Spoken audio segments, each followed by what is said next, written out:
Okay, with that, we are at 5:10, 5:11. So I'm going to go ahead and kick us off if we're ready, and we'll continue to bring people in as they join. But we're going to kick off the January 2022 chapter meeting. Welcome to 2022. We were really looking forward to this year for the past 2 years.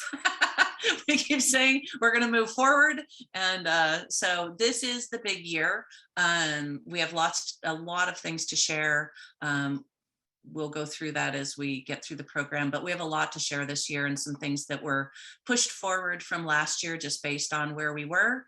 And so this is going to be an incredibly exciting and hopefully personally inspiring year with all of the programs that we have. So with that, this is our 2020 economic forecast. This is the second time we've had Kermit Baker join us. He's the Chief Economist with our AIA, Institute of Architects, the national organization. Last year, we brought this to you via a recording on Zoom, and this year we asked him to join us in person. So he will be joining us at about 5:30 in person, which gives us a really nice chance to have some Q&A. Last year, if you remember or attended, you watched the video and then you had to submit your answers to this quiz to get your CEUs. This year, you don't need to do that. We'll take care of that on the staff side. So welcome to the 2022 January chapter meeting. We'll go ahead and talk about, get on the right screen, our upcoming events. And they are short and sweet. Architectural intelligence. We had planned for this last fall. It's now moved to the spring of 2022 so that we can be in person. And we have some exciting programming that the committee's been working on for quite some time. We have a great, really great lineup of sponsors supporting the organization. I mentioned our premier sponsor is Local 393, Plumbers and Pipe Fitters Union, and Erica is joining us tonight. So thank you, Erica. And then we have quite a few sponsors that have joined into the programming. There are still, for those of you interested, there's still sponsorship opportunities. We have exhibitor space for some of our contractors and subcontractors to participate. And then also just within the programming, we have other sponsorship opportunities. So please reach out if you're interested. And keep losing my. And with that, I'm going to introduce our 2022 board member, Mary Morris. She's an associate principal with Lionakis, and she's going to talk to us a little bit about our Call for Jedi content and the work that the WIA committee is doing. Great, thank you, Chris, and welcome to everyone. I'm glad to see so many of you here this evening. I am making this pitch as part of the WIA committee, the Women in Architecture Committee, and what we are offering is we know that there are likely AIA members who would like to find like-minded groups to form a community with, whether that is ethnic or religious or interest group, who are not yet feeling like there's a group for them to belong to. The WIA, we bootstrapped ourselves into existence a number of years ago and have a lot of lessons learned to share. And we also see ourselves as leaders in the Jedi movement.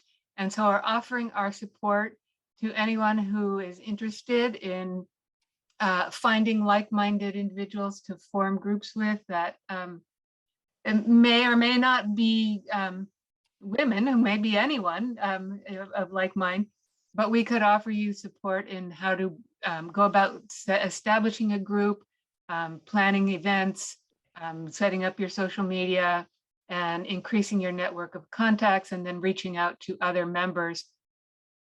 So we'll help you out so you don't have to invent all of that yourself and start from scratch. And we're happy to do that. If you reach out to Chris, with expressing that interest, she will put you in contact with us and we'll help you get started.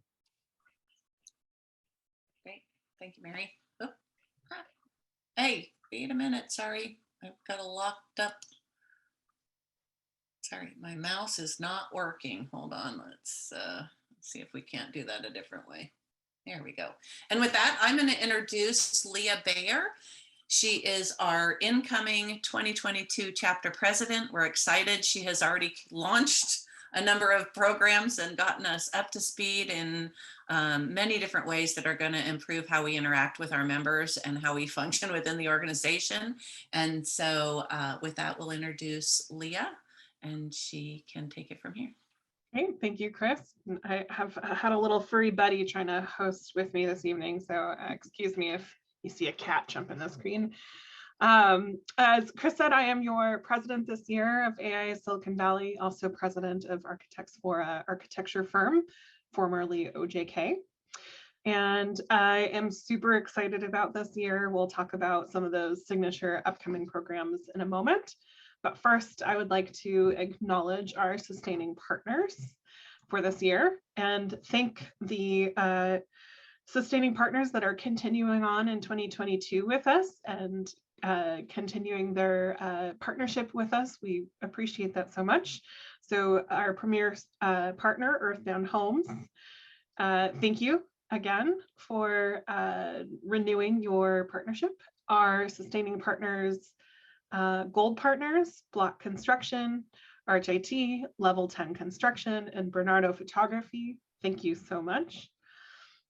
And our silver partners, AWV by Grig System, Lionakis, CAW, and CETA. And we have quite a few new sustaining partners this year. So thank you for partnering with us in a great year. We really appreciate that and look forward to our partnership over 2022 with you. I'd also like to introduce you all to our new board of directors.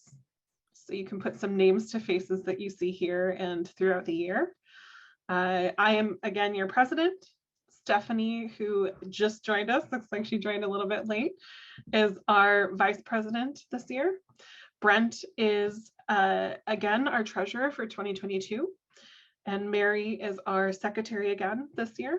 And of course, Jennifer is our past president, who was 2021 chapter president. So that's our executive committee. And then the rest of our board of directors, we have Shri, and I'm just going to say first names you can read all here and their credentials. Shri, we have Josna, Jason, Jeremy, Letitia, and Diva.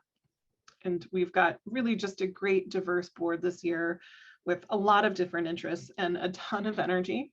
We had a really wonderful kickoff to the year during our board retreat with a lot of goals for the year. So I think we're going to do great things and just look forward to working with you all. So next, I just wanted to remind everyone of our strategic plan for 2021 through 25. Again, and I think this has shown up in quite a few chapter meetings, but I think it's a nice reminder of what we're trying to focus on for our members. And this is in alignment with AIA California as well. And the three primary areas and strategies for focus for us are knowledge building, fostering community, and advancing the built environment. And so we try to put on these programs with all those three in mind for you, as well as our signature events. And the next slide has a little bit of a breakdown of how we did that last year and how we'll be doing that this year. So last year, we were able to provide a total of 74.5 learning units, which is pretty incredible. We had 53.5 learning units and 21 of those as HSW. And I think, is this our membership total 512, correct? Uh-huh. We had Veronica put some numbers to these, so I'm just learning. Okay, so we had 512 members last year.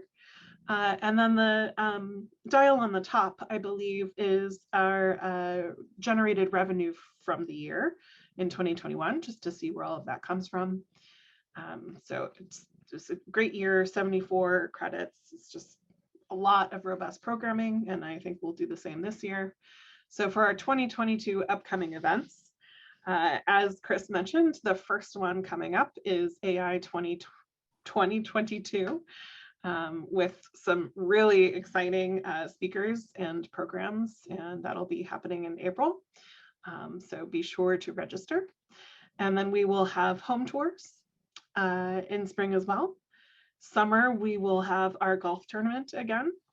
And fall, we are hosting the National Women's Leadership Summit, which will be a pretty exciting large event that we've been planning for a number of years, and really was the Women in Architecture Committee's ultimate goal when launching that. So it's been great to see that sort of trajectory of the WIA building up to being able to host this event locally.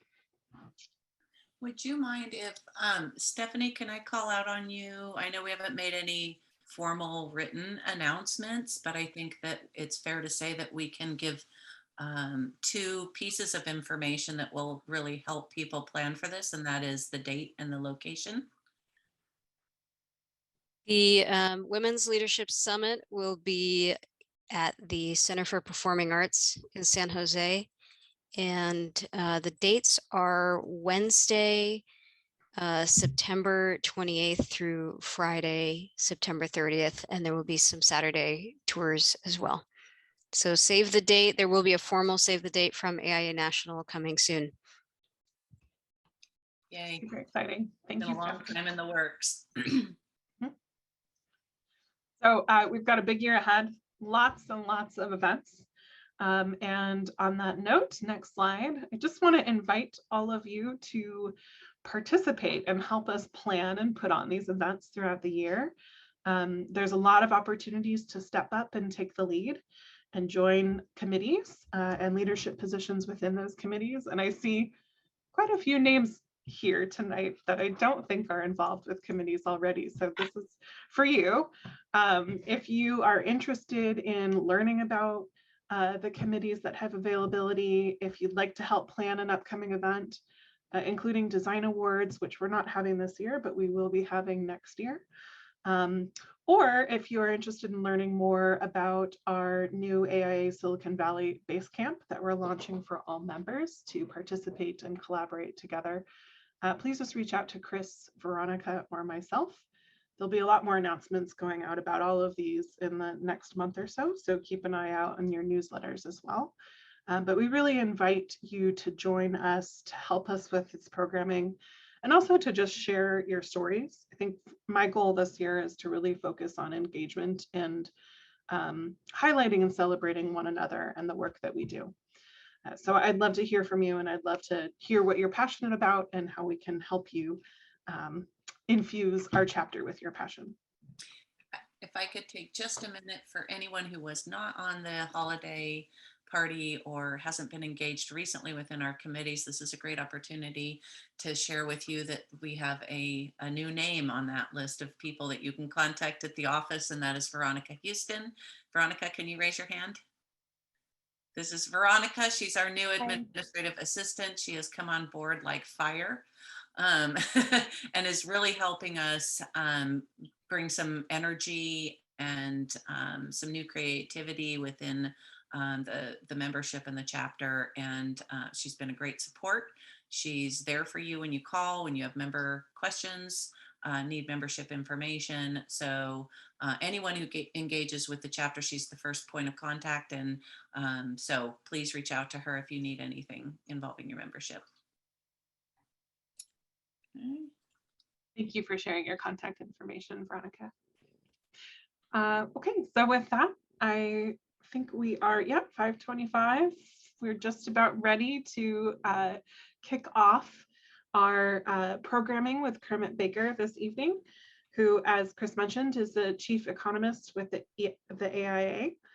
And he will be reviewing with you the 2022 economic forecast.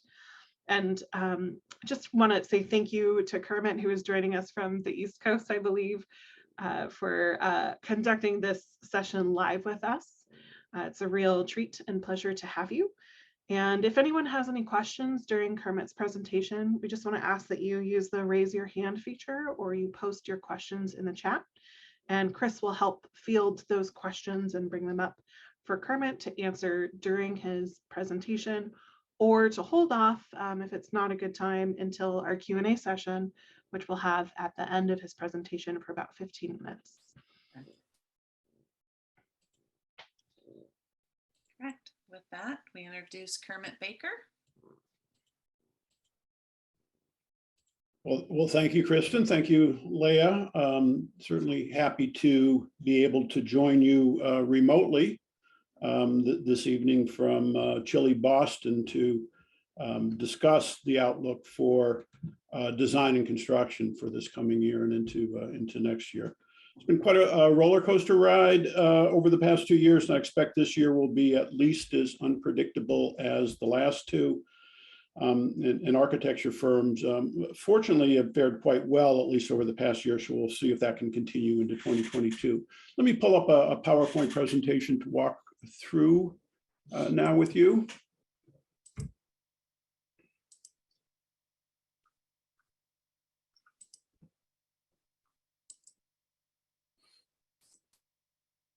And talk about sort of design and construction work post-pandemic, hopefully post-pandemic as we move through the year.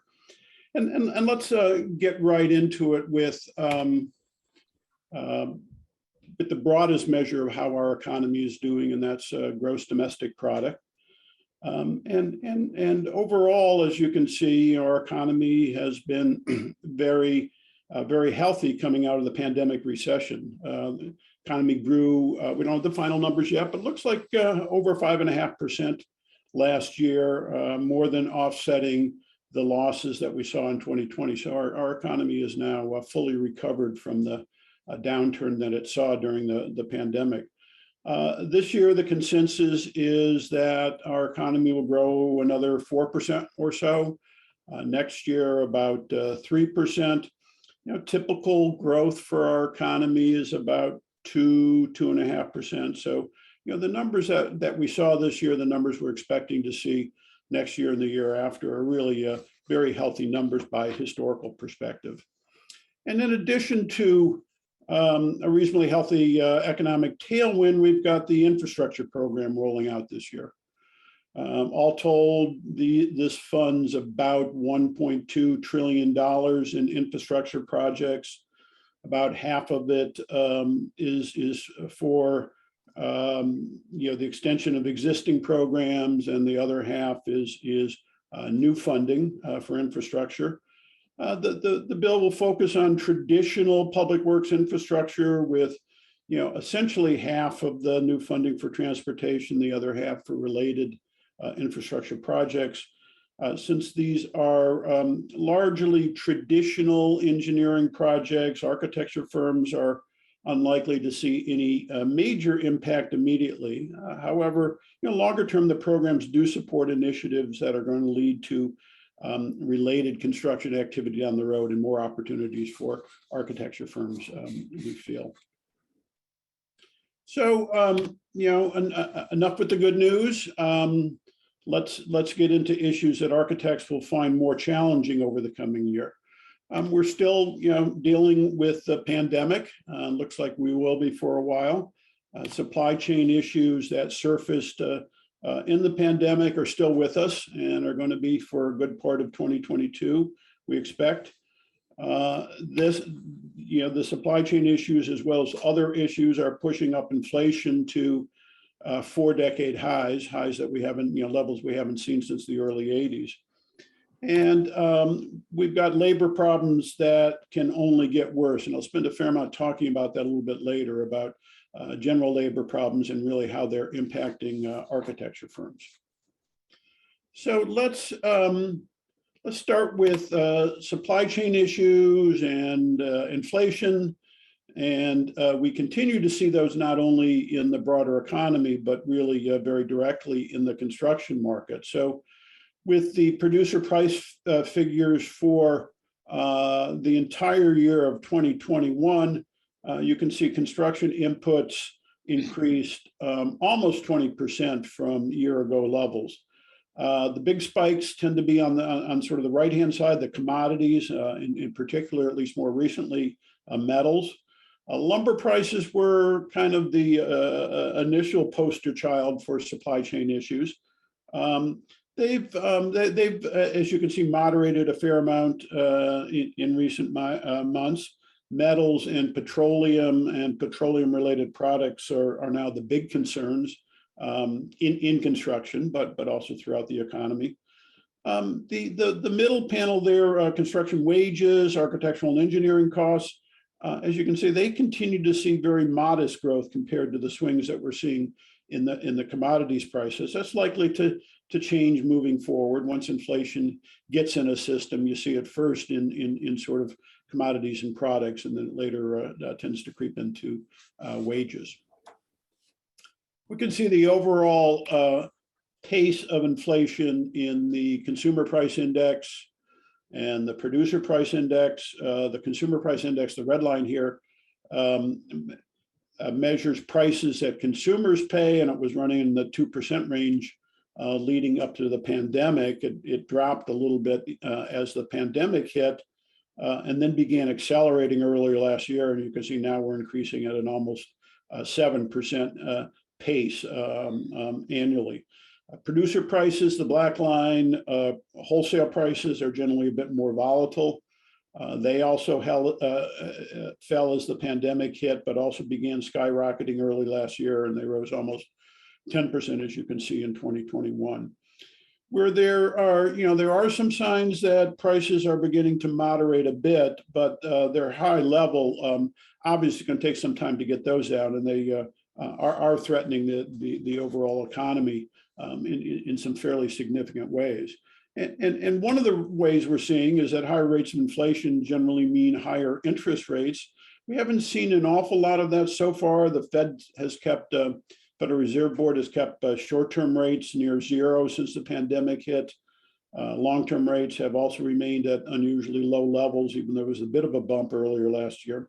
However, given the persistence of inflation that we've seen over the last year or so and the recent strong job numbers, the Fed announced that they're going to begin to let short and long-term rates move up as we move through 2022.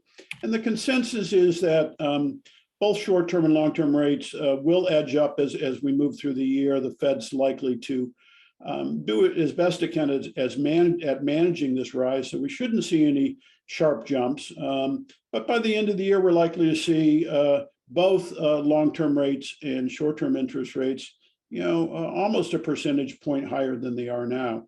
Shouldn't cause a lot of problems, but it will slow overall growth in the economy. You're already seeing some of the volatility in the stock market caused by higher interest rates. Let's turn to labor, an emerging hot button issue throughout the economy. So the national unemployment rate, as you can see, that stood at 3.7% as of the end of last year. That's down from, as you can see, over 14% at the onset of the pandemic. However, the unemployment rate was well below its current rate for much of 2019, when labor was a major concern, I think it's fair to say, but not nearly as dire as it is now. And the architecture profession is even tighter from a labor perspective than most other industries. Employment levels at architecture firms, these are payroll positions at architecture firms nationally, they hit a low in the summer of 2020. We've seen a nice steady recovery since then. As of this past November, that's the most recent numbers we have on employment at architecture firms. They've seen a full recovery in payrolls. They're even up somewhat from where they were just before the pandemic. So we've surpassed those numbers, one of the few industries that has. And more firms, certainly that we hear from, are reporting problems in finding qualified employees to fill positions at their firm. So that kind of by way of background in terms of broader issues that we're seeing. Let's see how some of these are playing out more directly at in the design and building sector. And let's start with our favorite indicator, the Architecture Billings Index. And that continues to show favorable business conditions at architecture firms. So the December number that we just released this morning was another positive reading, making it the 11th straight month of positive readings in architecture billings activity. As you can see, the pace of growth has been slowing in recent months, not surprising given the labor and materials issues that we're seeing in the construction sector, but it does continue to be positive. And all signs point to continued healthy ABI numbers in the coming months. So if you look at these two lines, one looking at billings, the other looking at new design contracts, in most months over the past year and a half, new work coming into architecture firms, that's the new design contracts, has exceeded the project work that firms are completing, their billings. So most firms have a fairly healthy backlog of project activity at present, which should ensure continued growth in billings in the coming months. And in fact, the strong growth that we're seeing in new project activity coming into architecture firms is generally exceeding their ability to produce designs. And as a result, project backlogs, as you can see, have been growing at firms throughout the year. In the fourth quarter of last year, project backlogs averaged 6.5 months nationally. That means there's 6.5 months of work in-house at an average firm with the current staff that they have. And that's about as high as we've seen in the more than the decade that we've been tracking this measure. So a very encouraging sign, I think, for future workloads. And the strong business conditions at firms is showing up in the revenue figures. So last year, architecture firms reported average growth in revenue, but somewhat over 5% over 2020 levels. This year, which this shows, they're exceeding, expecting even stronger numbers with average growth in revenue of almost 7%. With the breakdown here, almost 2/3 of firms are projecting revenue growth at 5% or more. Only 12% are projecting revenue losses of 5% or more. So on average, architecture firms, as I said, are expecting a even better year this coming year than they saw last year. One segment that we're seeing a lot of growth in at architecture firms is work on existing buildings. So we've been surveying architecture firms for the last 2 decades or so and asked them, what share of your revenue comes from work on existing facilities, renovations, retrofits, historic preservations, additions and alterations, anything kind of working on the existing building stock, as opposed to a new construction. As you can see, kind of during the construction boom prior to the Great Recession, the mid to late 2000s, we were seeing about 1/3 of revenue at architecture firms come from work on existing buildings. The recession hit, a real slowdown in new construction, so not surprising that the share of work on existing facilities climbed to about 45% and kind of stayed there through 2013, 15, 17. And then with our most recent firm survey, we'll be issuing an update later this summer. But we were as a profession, almost half of the work, almost half the revenue produced at architecture firms was work on existing facilities. We did survey architecture firms more recently, kind of more qualitatively about this, because there have been several reports about needed retrofits to existing buildings, given how space will likely be utilized post-pandemic. Just seemed like there was a lot of work to be done. So, we asked whether project work on existing facilities had changed since the pandemic hit at architecture firms. You could see about 1/3 of firms indicated that their share of work on existing buildings had increased with the pandemic. Most of the rest indicated that this share was essentially unchanged during the pandemic. So overall, work on existing buildings almost certainly accounts for over half of revenue at architecture firms nationally, and it may be even significantly more than half. We'll see when we get more solid numbers. Another issue we're dealing with, other than kind of fixing up existing facilities, modernizing them, is damage losses from natural disasters. It turns out to be a big issue in terms of what's going on out there with the built economy. So we've seen natural disasters. This is information from federal agency NOAA, and they're reporting that natural disasters have become more frequent and more destructive over the last several decades, which is becoming a major source of needed rebuilding activity, particularly in vulnerable areas across the country. So total damage from natural disasters has been steadily increasing, as you can see, from under about $25 billion a year a couple decades ago to on average closer to $100 billion a year now. As you can see, that spike of over $300 billion in 2017 with some major hurricanes that we saw that year. 2021, we still don't have final data in yet, but it looks like, unfortunately, it was another big year for natural disasters. Hurricane Ida alone caused damage estimated at in excess of $50 billion. So we have numbers through the first 3 quarters of last year. And over those first 3 quarters, we saw $105 billion in losses from natural disasters.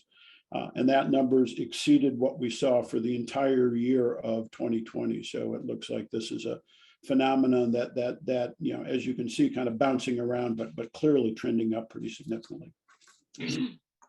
Let me move on now to some of the related concerns that many architecture firms are dealing with at present. And I'm going to walk through 4 of these issues fairly quickly. We can certainly get into more detail during the discussion.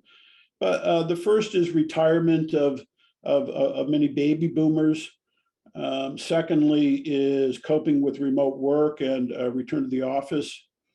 Third is how firms are dealing with the labor issue in terms of what issues their staff care about and what are staff satisfaction measures. And fourth, what strategies architecture firms are looking at to deal with staff recruitment and retention issues. So let's start with retirements and leadership transition. So not only do we have a large cohort of architects that are baby boomers in the baby boom generation that are kind of naturally approaching their retirement years, but the pandemic has led more workers to think about their career path and has led others to decide to retire somewhat before they might normally decide to take that action. So late last year, we asked architecture firms to estimate the share of their current leadership that they expect to retire or at the very least significantly scale back their work at the firm over the next 3 to 5 years. So almost 30% of architecture firms nationally expect at least a quarter of their firm leaders to retire over this period of the next 3 to 5 years. 1 in 6, that sort of blue slice up there, expecting half of their leadership to retire over the next 3 to 5 years. Next topic, remote work. A lot of firms and a lot of businesses in general are still trying to figure out their remote work and return to office policies. In doing so, though, I think a lot of firms don't factor in, a lot of businesses don't factor in what their employees would prefer, which ultimately may be the most critical factor in determining how this is going to play out. So we asked architecture firms to estimate, independent of firm policies, regardless of what your firm is doing in terms of return to work, what share of their staff would prefer to work primarily or exclusively remotely in their view. Again, you can see the results here. About 30% of firms estimated that at least half of their staff, given the opportunity, would prefer to work primarily or exclusively remotely, and others you can see it's still a significant number, even though it's not half of their staff or more. A related issue deals with what factors are most important to staff satisfaction. Again, I think something more firms are thinking about as they have labor and staffing issues. So Probably most of us would think that compensation is the most determinant of about how satisfied our employees are.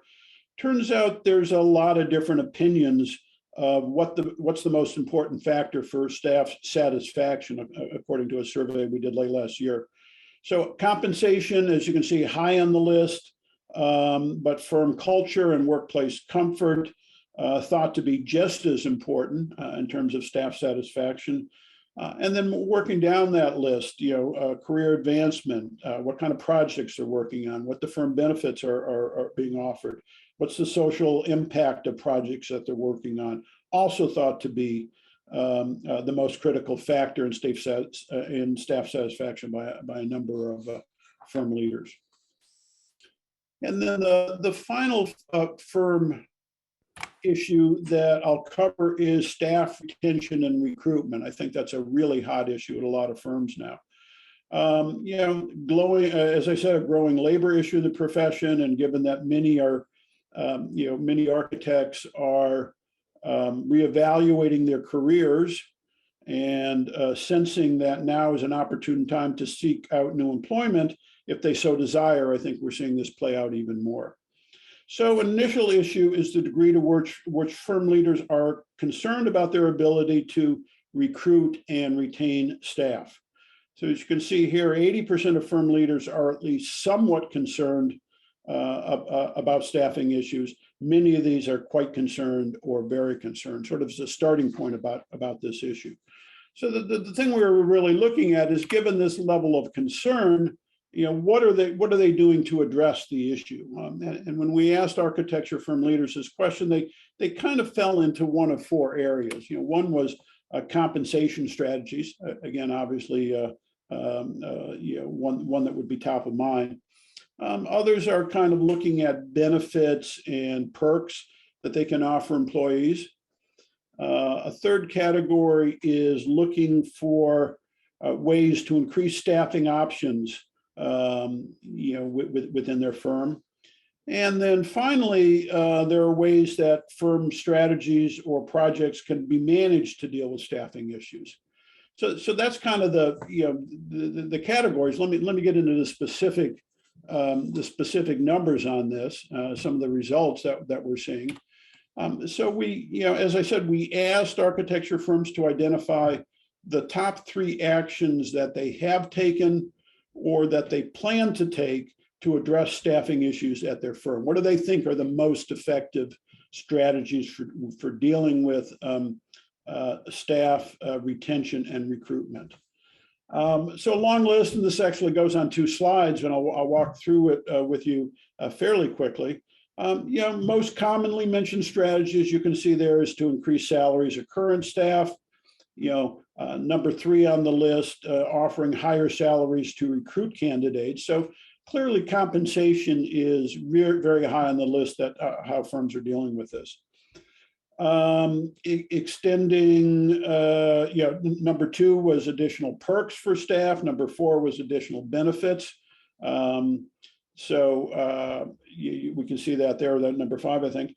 Extending project schedules or not bidding on projects were also in the top 6. So kind of firms are dealing with this by changing their project workloads. So I can say we're on 2 slides here. So I'll go through the second part of the list here. Hiring contract workers, finding paraprofessionals, looking for ways to increase revenue, outsourcing work, either domestically to partner firms or offshoring it, paid overtime, sign-on bonuses, scaling back services offered by the firm. So, a lot of different strategies that are being tried or at least considered for what is, and like I say, I think a very serious issue that firms are dealing with. So I am going to end up the outlook and end up talking a little bit about the outlook for construction activity. First point here is this big slide, which I'll walk you through, is the current status of non-residential building activity. So this is looking at, again, government figures looking at spending on buildings by category. We have numbers through November last year. So this is kind of January to November of last year, 2021, versus the same period in 2020 to see, what direction these different sectors are moving. So as of November year-to-date figures that I have here, spending was down, as you can see, over 5% overall compared to 2020 levels, a bit less on the commercial industrial side, a bit more on the institutional side. Once we get the December numbers in, we'll probably end the year with spending down, 4.5%, 5%, something like that. Some sectors have actually turned positive for the year.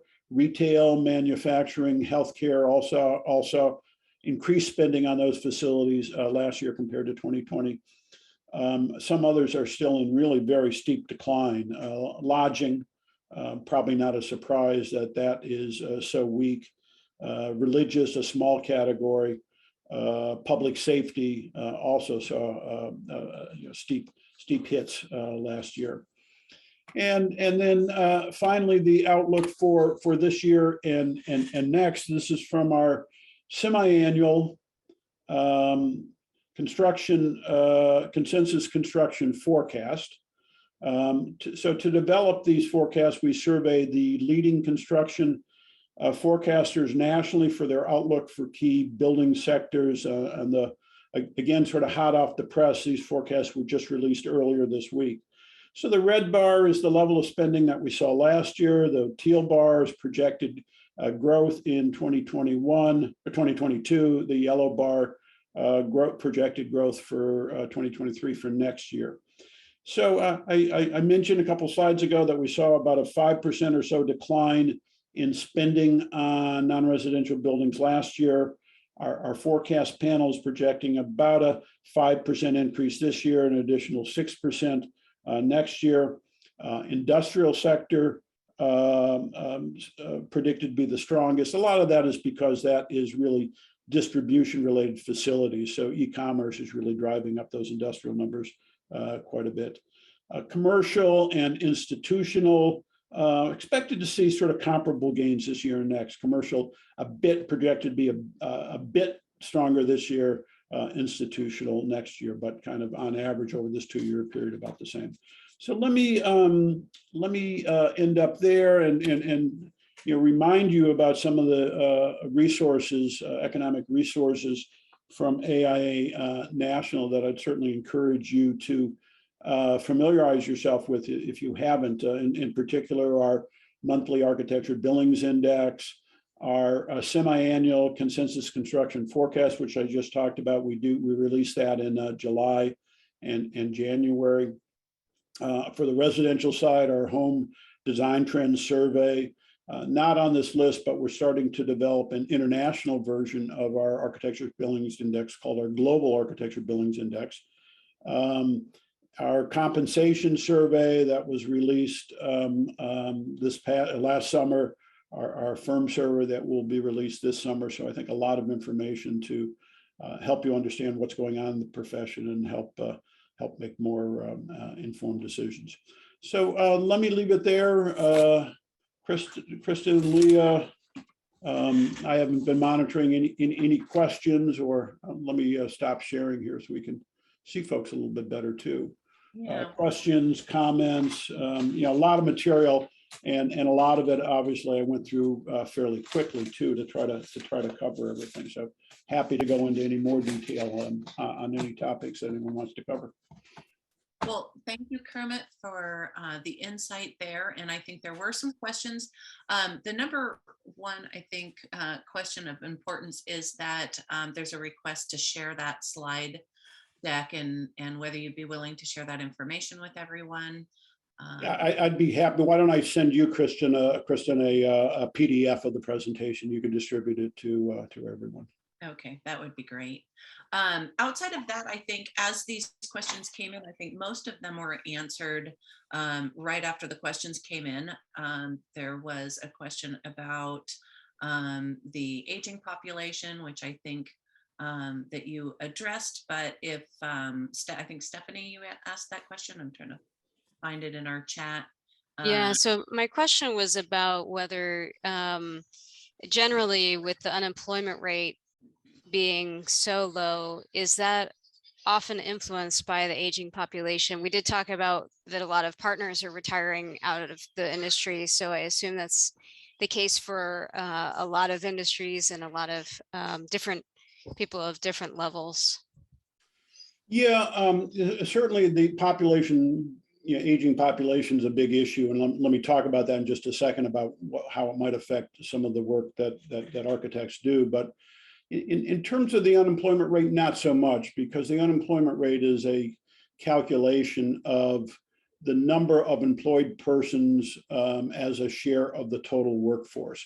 And if I'm retired, I'm no longer a member of the workforce. If I'm not looking for work, I'm no longer a member of the workforce. So this is kind of workers over the sum of workers plus those looking for work is the unemployment rate. So we have had I think a significant mix in terms of the population out of there. I think there are a lot of early retirements.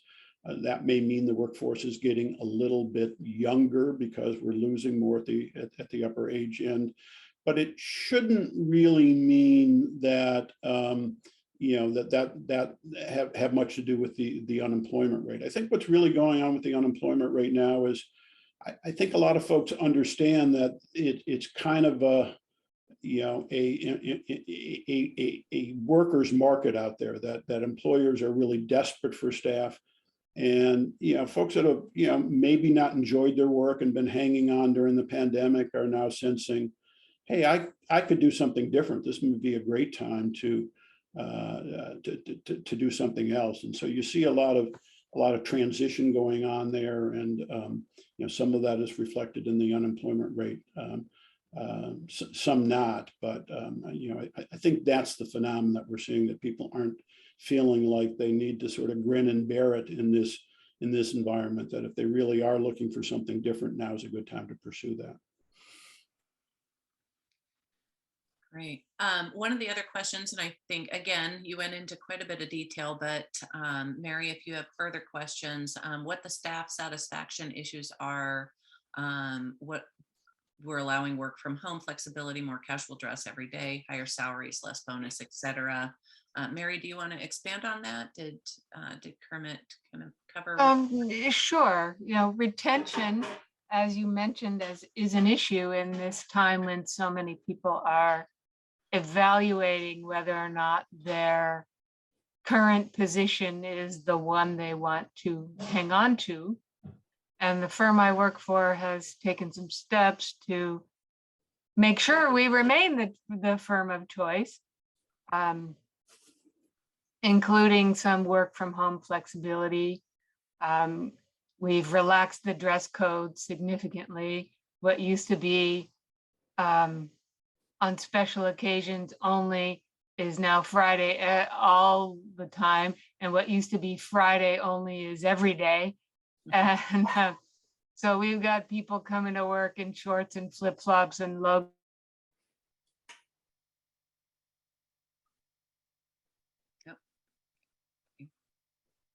Mary froze up a little bit there, huh? Yeah. Hopefully she'll come back to us. Yeah, let me start responding. I think I sensed where Mary was going for this, and I think it is a critical issue that, what are staff satisfaction issues that firms can deal with, and they can only kind of dole out more money to a degree, and I think also what firm leaders are finding is that maybe that's not really as important as they thought it was. Maybe compensation is not the end all and be all of working at a firm. And what can a firm do to remain competitive, to attract quality employees without breaking the bank, as it were? And I think that's where they're looking into some alternatives that I'd call, a lot of them are quality of life issues. Mary was talking about a more informal dress code. Some firms have gone to a 4-day, 10-hour-a-day work week, so you can have 3-day weekends. And I think, ultimately, it's probably a very productive trend to see sort of, how can we make our staff happier and more productive with something other than throwing more money at them. Right. And we have in the past year moved to some 9-hour days so that every other Friday can be a 3-day weekend. Yep. And some staff have taken us up on that, some not. Yep. It seems to vary based on commute. In my own personal commute to the office is less than 10 minutes. I know that's unusual. But for many people at the firm I work for, it was more than an hour each way. Those people never want to come back to the office if they don't have to, because of the amount of time they have found in each day by staying at home. Yeah, I think that's a huge issue. I mean, what's the expression? It takes 2 months to form a habit. I forget what it is. I mean, at 2 years now, you've more than formed a habit. You're kind of really locked into it. And I think there's a lot of folks that have discovered that commuting time is not productive time, and they can be, working at home and save a lot of that time. And even for me, for whom commute time is negligible, I've only recently started going back to the office regularly because we have a new staff member, and I don't want her experience to be one of entirely remote.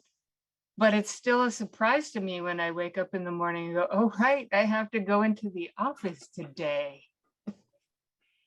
It's a complicated issue, and I think we're still sorting out what are the implications of having a large share of our staff being remote. What does it do to firm culture? I've heard a lot about mentorship issues and things like that just don't work well remotely. One architect was telling me about someone they were trying to recruit, and they asked if the staff were remote or in person at work, and they said and the architect proudly said, "Oh, we're mostly remote if you want to be." And the candidate said, "Well, I don't really want to work here then, because I need to have more exposure to experienced architects, and I'm not going to get that working remote. So I'd rather look for an opportunity where I have more interaction with senior staff." This new employee is only recently out of school, and having been down this pandemic route with other staff members who were only recently out of school, I don't think it works very well for them. So it's a very complicated decision. I think that trying to balance all those measures, coupled with the fact that you now have employees that feel very strongly about that a firm leader might come up with good reasons for doing something, and find out that their staff just doesn't buy into that, and their staff has a lot of other options for alternative positions if they don't like where their firm is going. So, I don't think we've seen the end of this yet. I think it'll be a very hot issue as we, hopefully open up as we move through 2022, and then figure out all the complications of opening up again. I had maybe I'll call on myself unless I didn't see another hand. I had a quick question that's sort of along the lines of this thread, and I noticed that there is data on what firms think that they're going to do to address staff shortages and retention issues, and what leadership is deciding to do there, which is increasing compensation and adding flexibility or whatever it might be. Do you have data on what staff wants and what will retain and attract them? Because I think those might be two different things. And I noticed there is a poll on a staff want to return to the office, but what about sort of general strategies to keep someone for retention purposes? Yeah, and I'll have to say that even that question about what are staff preferences, that those were results from talking to firm leaders, so their sense of preferences by staff. So the quick answer is no. I think it would be very interesting to find out what sort of connection or disconnection there is between what firm leaders think their staff want and what the staff really want. And as I say, it's complicated. What the staff want now might have been different than they wanted 6 months ago, might be different than they want 6 months from now. I mean, it's clearly a moving target out there in terms of what am I looking for? What are the things that are really valuable to me? What are my priorities? So as I say, I think it'll be an interesting year, assuming we do begin to reopen a bit more, consistently in 2022, I think these little issues are gonna play out, and they're gonna play out in very surprising ways. I'm guessing. And I can add that the firm I work for has a history of keeping salaries moderate. That might be gilding the lily a little bit, and then providing bonuses. But Yep. staff are rejecting that because bonuses don't pay the monthly rent, or Yep, yep. cover the monthly nut. Yeah. And so we have been moving to increase salaries. The challenge there is people still expect the bonuses that they were getting before, even though their salary has been increasing. Yeah. So yeah, well, a strong design market out there, as I mentioned, is that going to result in increased profitability at firms? Is it going to result in higher compensation? Compensation is a tricky issue because it doesn't generally create more employees or a bigger workforce. It just kind of moves it around. And so I think the strategies of what technology can I invest in to make my staff more productive? How can I maybe begin to recruit and train some paraprofessionals to take some of the more routine work off the desk of my more experienced staff, and move it somewhere else? Something that I think architecture has been way behind the 8 ball on over the years, that they have a lot of licensed architects doing jobs that they don't really need to be doing. And paying top dollar for new recruits, has implications for your current staff. Sure does. Yeah, no, absolutely. That's a slippery slope that is a tough one to figure out. Question. We've talked a little bit about the aging population, and we've talked about the youth coming into the firms, and we've talked about benefits. What I haven't heard anything about that I know is a big topic as people age and as we have an older workforce is the health benefits. Mm-hmm. And how does that impact retention, and are we looking at data on that? Well, benefits I thought showed up kind of surprisingly high when we compared them to other things that you might care about. It was noticeable, I thought, that number one, sort of flexibility, which you might call a benefit of some sort, as well as more traditional benefits, healthcare, and other things, were really pretty high on the list. So I think that they're, I think they're something that is on the table in terms of how do you increase, staff satisfaction, staff retention. How do you use benefits as an indicator to recruit new staff and things like that? I think that benefits have kind of, over the last decade or so, been kind of moving up the priority list a little bit, as they're deemed to be pretty important. Healthcare is super important. If you're not getting good coverage from your firm, that's really, you're taking a huge pay cut, I guess, because of that. And so I think that's becoming more obvious. Yeah, I bring that up only because I'm not going to call her out, but we have an architect on here that works for a tech firm, big tech firm. And when you think about the youth that, I know that food, in the tech environment and in Silicon Valley, food benefits are a huge piece of retention and attrition. Yep. And, versus when you're in a different environment outside of tech, or maybe with that more aging yep. Staff, that it's a totally different need when you look at benefits. That's a great point too. I think the age distribution of the population, and tech firms have been, I think quite creative in those sort of quality of life benefits in the workplace. My son works for a tech firm, and I asked him what his retirement benefits are, and he said they don't exist, basically. So I think that's sort of the trade-off there, that, what am I thinking about now and what's important to me now versus what do I be thinking about in 10 or 15 or 20 years? What's important to me then? And on that list, our retirement benefits and healthcare, I would think, would be super high on the list. But I didn't think much about that when I was 30 years old. My son clearly isn't thinking a lot about that now. And I think a lot of others too are kind of, I'll worry about that later. And what matters to me now is, Friday afternoon happy hours and, free food during the day and things like that. One of the benefits that matters a lot to me is my current firm has the best 401k match of any firm I've ever worked for. But talk to 25-year-olds about that and they don't seem to care much. Yep. And I think that's sort of why it's sorted out that way, that, I think businesses are savvy enough to figure out what their demographic really cares about and where they should be putting their discretionary funds.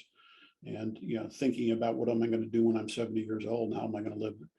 What am I going to live off of them is not on the mind of a 25-year-old by and large.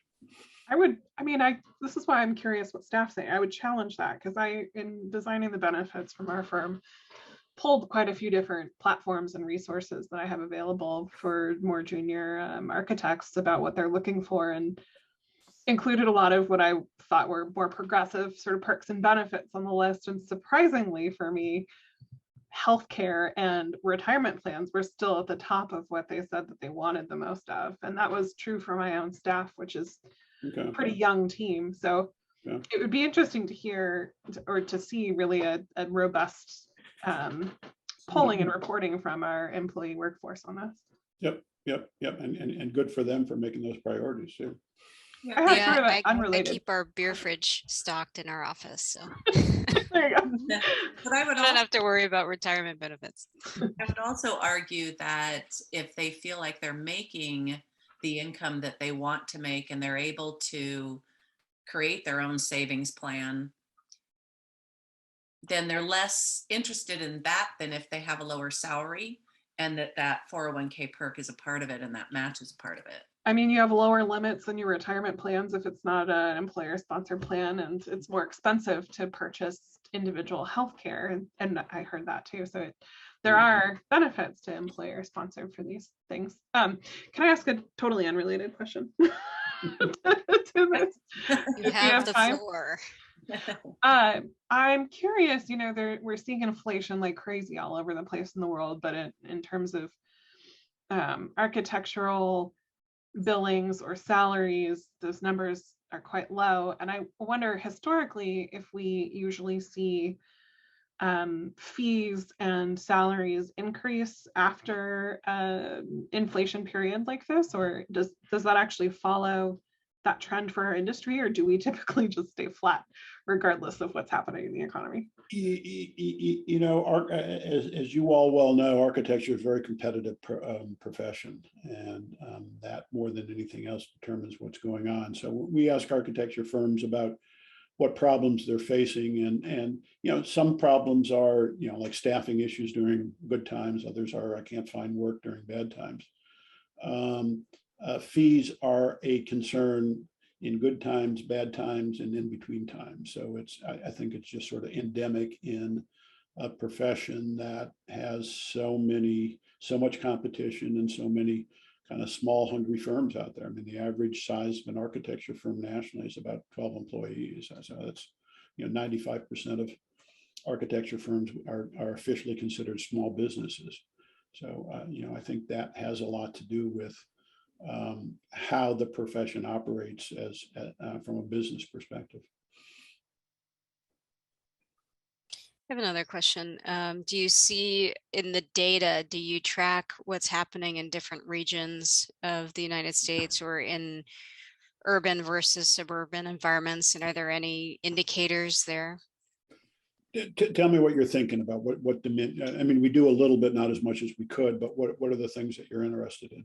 Well, for example, I imagine that in the South, there's a lot more of the disaster recovery from hurricanes. So does that have enough of a blip on their economic radar that, you know, they're on a different pathway? Or do you see, you know, I was surprised, for example, to see that we thought we were in this bubble in the Silicon Valley of things are just crazy and we can't find workers, but apparently that's happening throughout the United States. Are there areas that are not struggling or areas that are struggling more?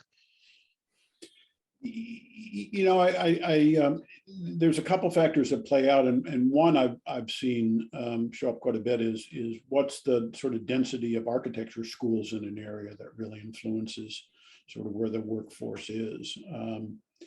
There are a lot of regional differences. There are enough firms that have a multi-regional or national perspective that it kind of evens out a little bit. I think that, you know, you can always hire a firm from San Francisco, even if your project's in Iowa or something like that. So not as much as I would expect, I think, from a like a firm perspective. Certainly the market is different. I mean, I talked about work on existing facilities as being a growing share of the workplace.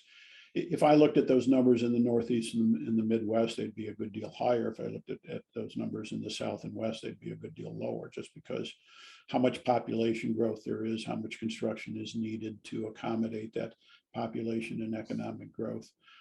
And, you know, I think you raised another interesting one in terms of what types of projects you're likely to see based on, you know, based on climate conditions. You know, I think if you know, anytime you work in a coastal area, you're going to see much more risk in terms of, you know, damage from that too. So it is going to influence the kind of projects that you get and the types of, you know, the types of focus that might make sense to have as a firm to kind of seek out projects in those areas.